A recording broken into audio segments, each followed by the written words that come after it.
64 Tacos Podcasts presents Is This Song Good? This is episode 27. Nell Smith and the Flaming Lips, Girl in Amber.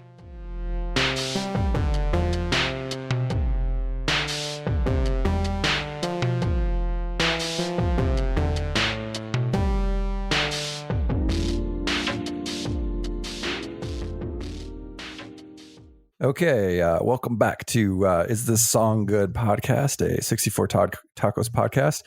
This time we're doing another cover. This one is called Girl in Amber.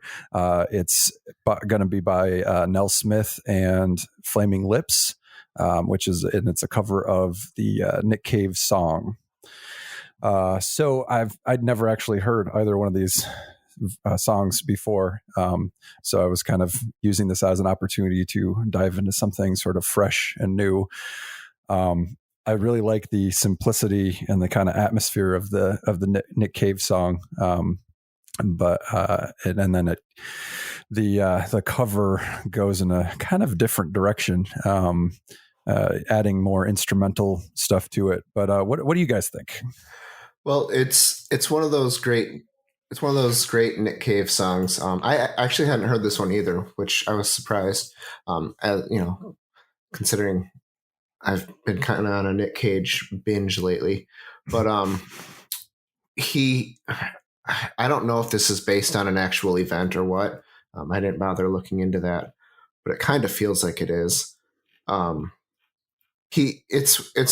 Nick Cave has this. I feel like he writes his lyrics and then he writes a song and then he mashes them together sometimes.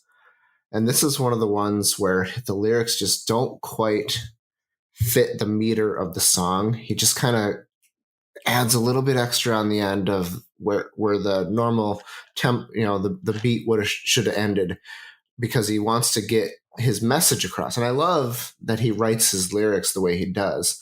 He's a great lyricist, in my opinion.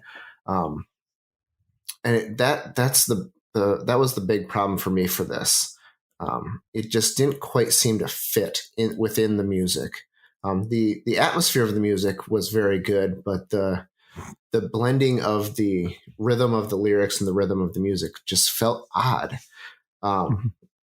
Whereas the Flaming Lips, I can't remember the girl's name. The Flaming Lips Nell. version. Yeah. They seemed to fix that, and I loved it. Her interpretation of the lyrics, and I don't think they were identical. A lot of it was similar, but there were some things missing. She just it just felt more natural. Maybe that was the Flaming Lips adjusting the music to fit the lyrics better. But yeah, the extra instrumentation of the Flaming Lips was really neat.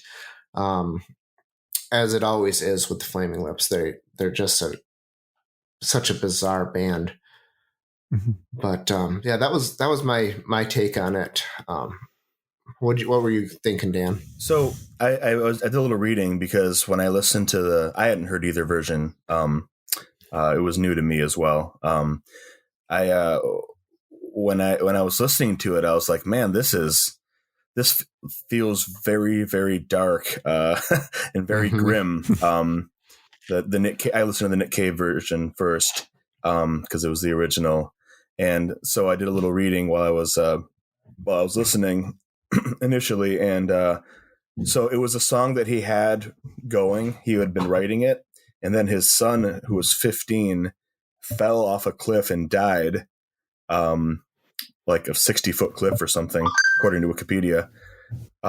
He fell off a cliff and died while they were working on this album, 5-6 years ago.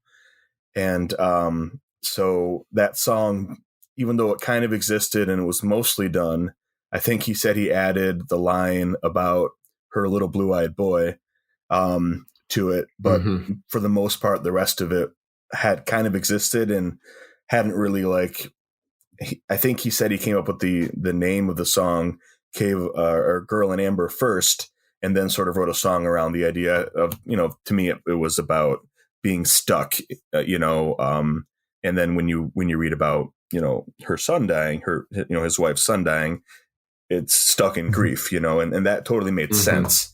So that was what Wikipedia has to say about what the song means.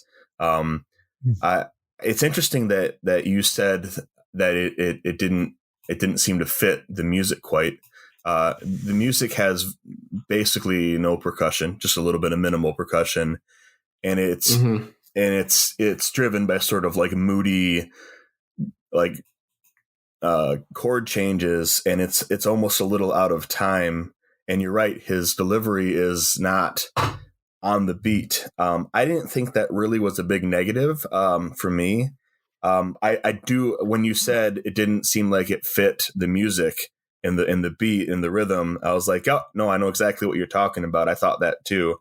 And so I wonder if he had been a little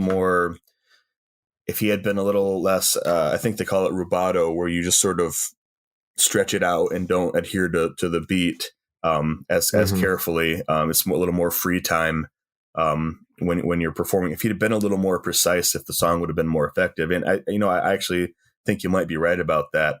But I really liked is not the right word. I found it really effective. The mood it created. No, that is true. Yeah, was really, really, it was immersive and oppressive. Like it was very dark. Mm-hmm. Yeah, I read a little, and by read I mean I skimmed, because I don't read things thoroughly. A little blurb about what he thought of Nell's version of it, and he really liked it. He really liked her interpretation of the lyrics and how she sang it. He never felt that he was able to take himself out of the song enough to be able to deliver it correctly. And he felt that she did a really good job of, because it was too close to him, I guess is what he thought. So she was able to, to do the song and not be burdened by that. And he really, really liked that about her version of it. I thought that was kind of neat. Yeah, that kind of makes sense when you learn what the song must mean to him. As far as the Nell and Flaming Lips version, she's only, I think it was like 13 or something when she recorded it, which you wouldn't guess based on her delivery. I how I love kids, performing. Yeah, it's music, your favorite. Right? Honestly, that is zero problem at all for me on this song. I thought she just did a really good job. Without, it didn't feel forced or like she was trying super hard or anything. Yeah, I think the Flaming Lips helped a lot with that. They're putting their touch on everything, because helped take away the youngness in her voice. Not that she doesn't sound young still, but it made it fit. Yep. And if you told me she was 23, I would have believed you. It didn't sound particularly affected or particularly, that's got to be a little kid or anything, I think this, if I just heard this, I would have said, wow, this is a really good Flaming Lips song.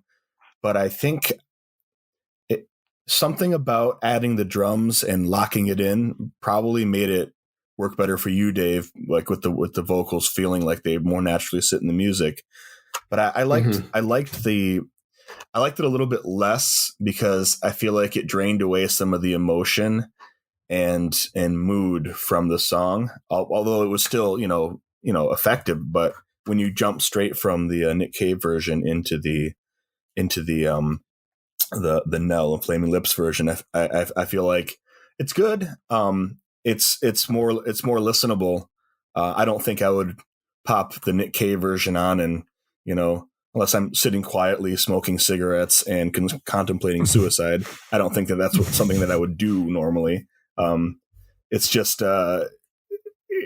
it's one of those songs that it's not easy listening exactly, and it's just a little bit too dark and oppressive.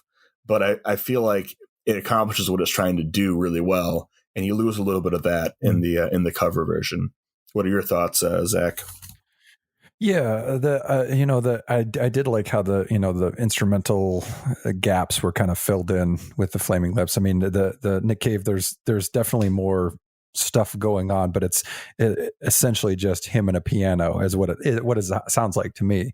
There's some ambience stuff and some kind of rumbling and things like that, and some backing vocals, I think. But the Flaming Lips one and Nell Smith, they just kind of fill in the gaps and they make it a bit more pop oriented. And it's good. I like, just like what you guys said, I like how it kind of more solidifies the song into something more palatable. But I think each one kind of has its own merits. I think the if you want sort of more of a traditional, more of, straight laced kind of song, you go with the Flaming Lips cover. If you want something that's a little bit more depressing and abysmal, then you go with the Nick Cave original. And that's fine. It really kind of just depends on the mood. But I don't really think that the cover, takes it way beyond and makes it something radically different that was necessary, I did think that when it was missing the outro where Nick is singing "Don't Touch Me" kind of over and over again with all of that sort of sound kind of engulfing, I thought that was more effective than the just kind of ambient guitar outro of the Flaming Lips. But really, yeah. I mean, they're very, very close in their kind of nature of what they're trying to do. Yeah, I should mention that's the other thing that he added after his son died, the "Don't Touch Me" part. Okay. But it does make the song more, sort of. It's right in your face with it, with what it's trying to express. Whereas the cover version is it stepped back. It still has the same sort of, slightly depressing mood, but it's much more listenable. Yeah. If I wanted to know which version I would put on, I like both. I would probably listen to the Flaming Lips and Nell Smith one before the Nick Cave version. But that said, like in a movie, I feel like the Nick Cave version would be a lot better. So I think it depends on the context. Yeah. Hard to say which one I like more, actually. I feel like they're different while not being that different. But I couldn't, I don't know. I feel like I can't pick a preference on this one. Yeah, it's a tough one to decide. And I don't know that I could either. I think I'd agree with you that I would probably pick the Flaming Lips version, but there is something very, very intriguing about the Nick Cave version. So yeah, sometimes you want that haunting atmosphere. Mm-hmm. Yeah, and like you said, Dan, it would be perfect in a movie. I hope I hear it in a movie someday. Yep. Yeah, no, that would be very cool. All right, well, I think that's going to be it for this one. And up next week, we're gonna do another really famous cover, the Jimi Hendrix version of Bob Dylan's "All Along the Watchtower." So tune in for that. All right.